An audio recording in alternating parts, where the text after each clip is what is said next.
Welcome back, everyone. Ready to dive into some messy romance. I'm always ready for that. Well, good, because today we're looking at second chances. Oh, Like the interesting. lens of Colleen Hoover's It Starts With Us.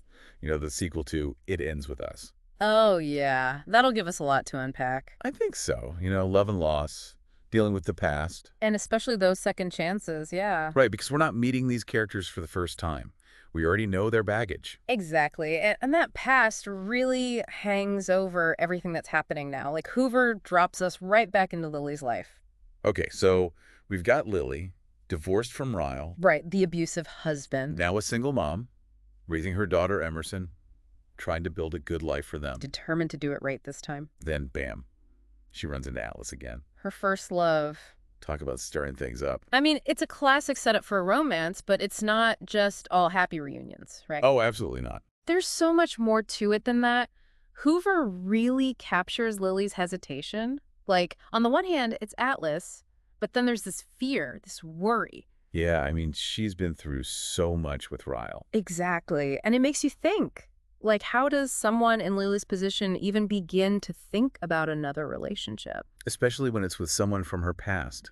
It's all so complicated. I think the journals are a big part of that, though. Like when she shares them with Atlas. Oh, you mean those journals filled with her teenage thoughts and feelings? Yeah. All about him. Exactly. It's a huge step for her. She's being so vulnerable, so open. Like saying, this is me, this is what I've been through, and this is why I'm scared. Yeah, and Atlas's reaction is really important here. Well, he's got to handle this carefully. Right. He's patient, he's understanding, and most importantly, he doesn't try to take over and fix things. That's a good point. It's so different from how Ryle treated her. Right. He always dismissed Lily's feelings or just minimized them. Alice is definitely setting a different tone. But he's carrying his own stuff too, you know? We can't forget about that. We find out about his tough childhood, being abandoned by his parents, and growing up poor. And how those experiences might be affecting how he approaches the second chance with Lily. Makes you wonder if he's extra sensitive to her vulnerability. Or maybe even worried about repeating the same patterns he went through as a kid. That's interesting. So both of them approaching this with a mix of hope and fear. And just as they start to figure things out, Boom. Real-life drama hits. Lily's restaurant, Bibbs, gets vandalized. And guess what? Atlas's place gets hit too. Horgan's, yep. Same thing. It makes you think, right? Coincidence? I don't think so. Right. I mean, come on. It all points to maybe a teenager, maybe someone acting out. Someone struggling with their own issues. And it's interesting how they both react to it, you know? Yeah, they don't just brush it off. They see a reflection of their own past in it, like a cry for help. A reminder of their own hardships. It shows how much empathy they have. They're not just seeing vandalism, they're trying to understand what might be driving those actions. And meanwhile, Lily is realizing how much she missed Atlas. Like, really missed him. And how lonely she's been since the divorce. Makes sense. But she's still hesitant, isn't she? Big time.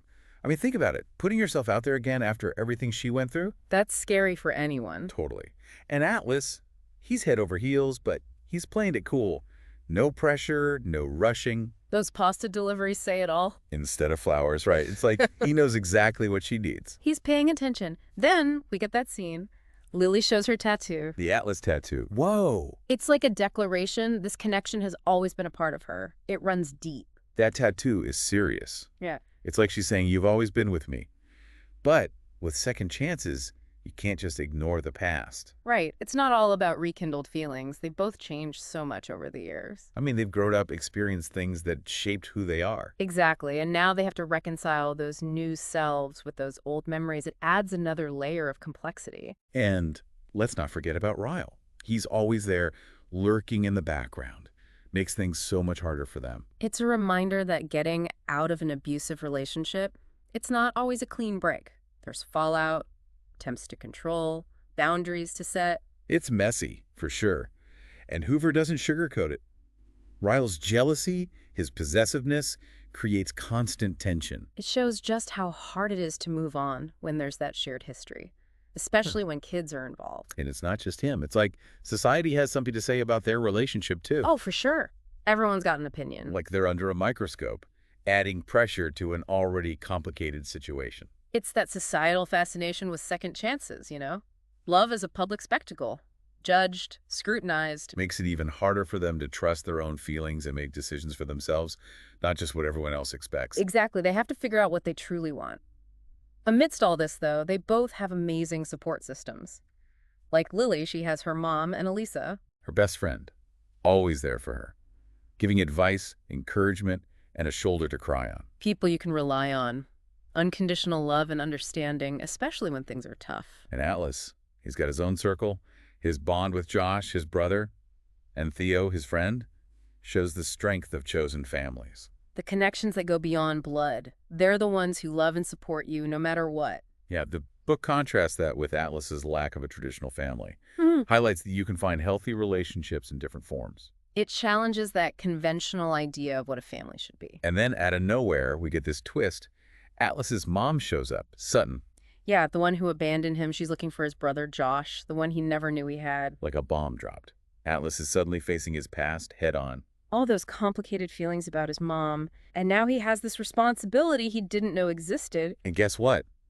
It turns out Josh is the one vandalizing the restaurants, Talk about acting out. He's angry at Atlas, feels abandoned. just like their mother did to them. But Atlas, he's got such a big heart. He could have easily turned his back on Josh, just dismissed him. Instead, he takes Josh in, tries to understand him, starts to build a relationship. It's like he's rewriting his own past, giving Josh the love and stability he never had. But then there's Sutton. Manipulative, selfish, using her sons, It's that dark side of parenthood. No empathy. adding another layer to the story. Yeah. Makes them confront their upbringing. And redefine what family truly means to them. And of course, Ryle's still there, stirring the pot, can't let go, jealous, possessive. It's those lingering scars, the abuser trying to regain control. But Lily, she stands her ground, protects her happiness, creates that safe environment for herself and Emerson. She doesn't back down. She's found her strength. And she's got Alyssa and Marshall by her side. Those friendships are so important. They give her a sense of belonging, of community, reminds us that we don't have to go through tough times alone. Exactly. That support makes a world of difference. And finally, Lily confronts Ryle, sets boundaries, makes it clear it's over. She takes back her power, won't be silenced anymore. Atlas confronts him too. Stands up for their relationship, shows he's not going anywhere. Loyalty, protection, everything Ryle wasn't. And his dedication to Josh is just amazing, helping him navigate this new brotherhood. Offering support, guidance. He even tries to find their father, Tim, hoping for some closure for Josh. But it doesn't go as planned. Tim is not the father Josh hoped for. Selfish, irresponsible. Another harsh reality check. It's those painful reminders that the people who should love us, sometimes they just don't. But Josh, he's resilient. He focuses on the positive, builds a new family with Atlas, looks to the future, It's growth. It's maturity. Breaking free from those old patterns. creating his own story. Before we wrap this up, I want to talk about the symbolism. Oh yeah, there's a lot of it. Like flowers. Yeah. They're not just Lily's job. They're about her journey, growth, resilience, finding beauty in tough times. And the restaurants. They're more than just businesses. They're Atlas's passion, his creativity. His way of nurturing, of bringing people together. Creating that sense of community, of warmth.